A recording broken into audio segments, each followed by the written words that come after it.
નમસ્કાર દર્શક મિત્રો, આપ જોઈ રહ્યા છો રફતાર ન્યૂઝ બુલેટિનમાં આપનું હાર્દિક સ્વાગત છે। સમગ્ર આણંદ જિલ્લા દ્વારા પકડવામાં આવેલા ભારતીય બનાવટનો અંગ્રેજી દારૂનો આજે ઉચ્ચ અધિકારીઓની હાજરીમાં બેડવા ગામ ખાતે નાશ કરવામાં આવ્યો। તો આવો જોઈએ ઉદય પરમારનો એક ખાસ રિપોર્ટ।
દારૂનો નાશ કરવામાં આવ્યો છે, કેટલાનો નાશ કરવામાં આવ્યો છે?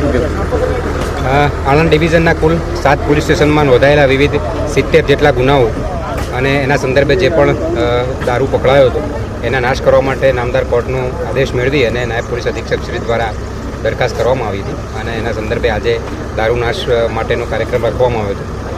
કુલ 7 પોલીસ સ્ટેશનના 70 જેટલા ગુના અને એમાં 55,000 કરતાં વધુ બોટલ અને એની કિંમત 1,10,00,000 કરતાં વધુ થવા જાય છે। એની બોટલની મારી વિવિધ ટીમો દ્વારા પોલીસ સ્ટેશન વાઇઝ અને ગુના વાઇઝ એની ગણતરી પણ કરવામાં આવી છે અને ગણતરી કરી અને ત્યારબાદ હવે એનો નાશ કરવામાં આવી રહ્યો છે। ઓકે।